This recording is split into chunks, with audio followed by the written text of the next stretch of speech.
कुछ लोग यीशु की इस बात को गलत तरह से बताते हैं और कहते हैं कि देखो उनके बाइबल में तो ऐसा लिखा है, यीशु ने कहा है कि मैं पृथ्वी पर मिलाप कराने नहीं आया हूँ, मैं तो मिलाप कराने नहीं बल्कि तलवार चलवाने आया हूँ। मैं आया हूँ ताकि बाप को बेटे से, माँ को बेटी से और सास के बहू से अलग कर दूँ। घर के ही लोग बैरी होंगे इस तरह से, लेकिन इसका अर्थ क्या है सही तरह से, उसे कॉन्टेक्स्ट में हमें समझना पड़ेगा।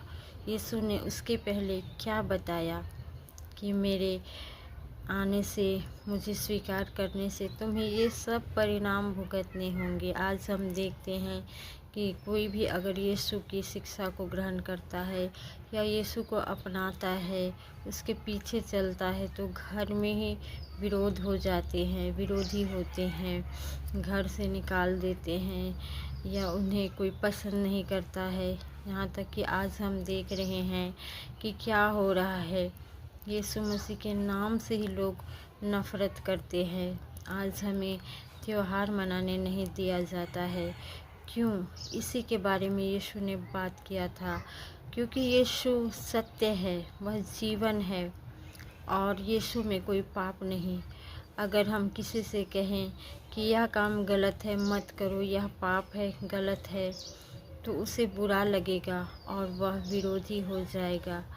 यीशु ने इसी बात के लिए कहा था, और जो कोई भी यीशु के पीछे चलता है उन्हें इन सब का सामना करना पड़ता है, उसे मार भी दिया जाता है। यीशु ने इसीलिए बात कही थी और यीशु ने कहा कि जो मुझे अपनाएगा उसे इन सब से गुज़रना पड़ेगा, क्योंकि अपने ही लोग तुम्हारे बैरी होंगे, तुम्हें मारेंगे, क्योंकि संसार सत्य से नफ़रत करता है। लोगों को पाप में जीना अच्छा लगता है, लेकिन यीशु पाप से निकालने के लिए आया था।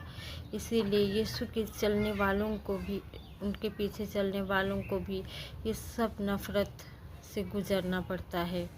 यीशु ने इसी की बात की थी और आज हम देखते हैं कि दुनिया में यही सब हो रहा है।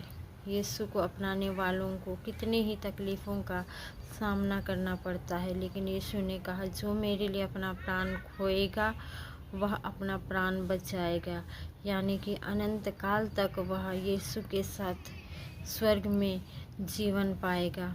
और जो संसार पर अपना प्राण बचाएगा, लोगों के डर से यीशु को ठुकराएगा, वह अनंत काल की नरक में झोंका जाएगा।